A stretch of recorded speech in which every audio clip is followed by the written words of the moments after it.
Hey, welcome back. This is our second video for projectiles and falling objects, and we're going to go through two problems in this video. So our first is on a falling object problem and our second is on a projectile problem. So we're going to go straight ahead and get on with our first problem.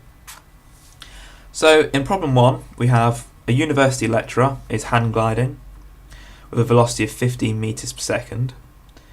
He's 100 meters above the ground, and he intends to drop, shall we say, a textbook on another lecturer here. Apparently he intends to kill him actually if it's a textbook, but yeah, so he's trying to drop a textbook on a rival lecturer. He's travelling at 50 meters per second, he's 100 meters above the ground. How far away does he have to be when he drops the textbook? So the first part to this problem is we determine how long the textbook will be falling before it hits the ground.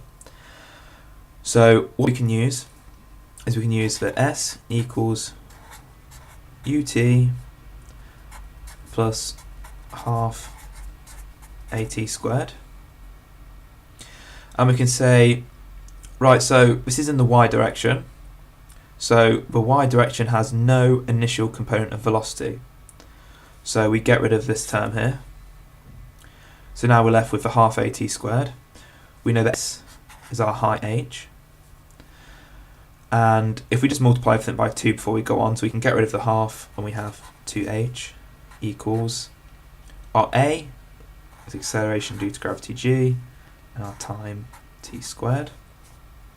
Now we just rearrange for t, so we divide everything by g and then square root it, so we have root 2h over g equals t, and our t from that gave us 4.52 seconds. So we know how long the textbook's falling for, and then what we're going to do now is we're going to use the same equation, the same relationship really, and we'll say the ut plus half at squared again, but now we're looking at the horizontal component of the velocity. And we know there's no acceleration in direction, so quite happily we can get rid of all of this part of the term here. We know our time, we know our initial velocity, so we say now our distance s is equal to the velocity in the x by time, which gives us a distance, when we punch in the numbers, of 15 by 4.52, we get 67.8 meters. So our lecturer on the glider has to be 67.8 meters away if he intends to, well, apparently kill the other lecturer with the textbook by dropping it. So we're going to go on to our second problem now. And this is a projectiles problem, and it's quite a tough one actually. And what we've got a man with a rifle and a target. They're the same distance from the ground. Ground's level, no friction, all the sort of usual standard things, and he's a distance of 1,300 meters away from a target.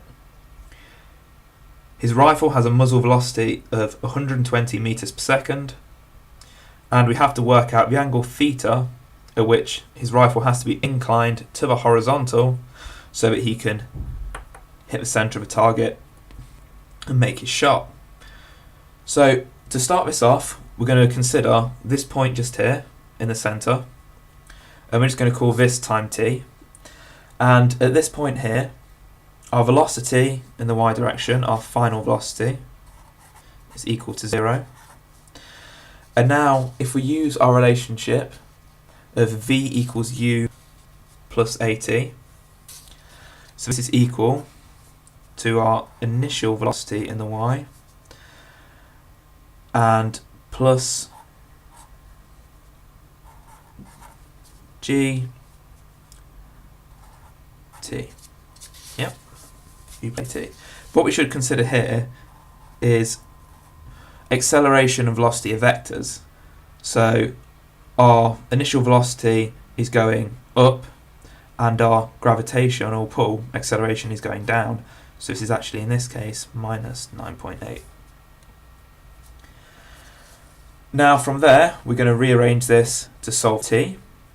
So we'll just quickly move everything over the other side, knowing that there's a minus on the g, divide everything across, and we end up with our u, y over g equals t.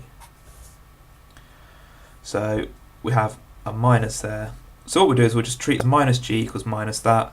We'll move this across to this side, so we get minus, and we end up with minus over minus, and the two minuses cancel, and we just get t. It's just a quick way to get around that.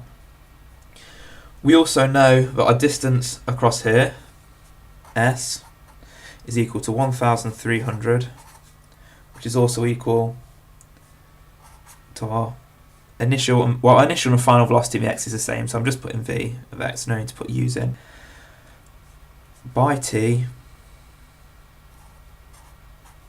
and it's by t twice because at this point it's on half its distance, and when it gets to there it completes its distance.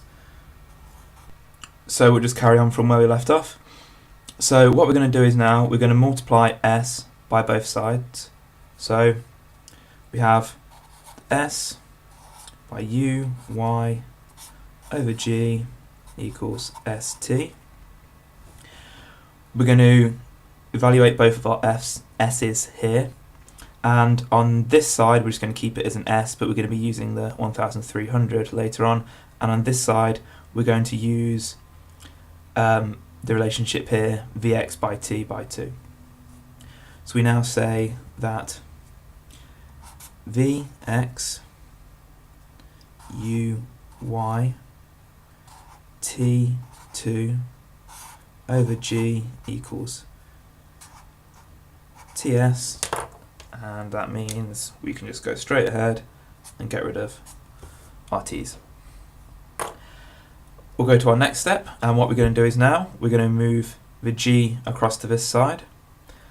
So we just left now, in fact we'll just do this so it's nice and easy, and we'll just put the g on this side here. And we also know that v in the x, remembering that velocity in the x never changes, is equal to muzzle velocity by cos theta, and u in the y is equal to v by sine theta. So now we can put that in. So we have 2 v cos theta v sine theta equals sg. Now we can factorise these two v's, so we can get rid of that v there, and we'll make this squared, and then we divide both sides by the v. So we get 2 cos theta sine theta equals sg over v squared. And now, as you probably know from trigonometry, this can be given as sine 2 theta. So we have sine 2 theta equals sg over v squared. And we'll just carry on. And now we're going to take the inverse of sine. This is inverse meant in the inverse function, not 1 over sine. So this is also called arc sine. And sine to the minus 1 of sine gets rid of that. So we end up with 2 theta equals sine to the minus 1 sg over v squared. Divide everything by 2, and we have theta is equal to sine to the minus 1 sg over v squared all over 2. And then if we just go ahead and we punch all the numbers in for this, that's what we've got. And we got it to be 31.1 degrees. Now, if you think about this, going back to our initial diagram of it, it looks about right. You know, it's not something silly like 90 degrees or past 90, it's not below the horizontal. It's roughly around sort of the mid-mark. It looks about right for that kind of distance, so we can assume that's probably right. Finally, don't forget to like and subscribe. If you want to see the last video or the next video, you can just click here now. And if you want to see more from the channel, just click down here.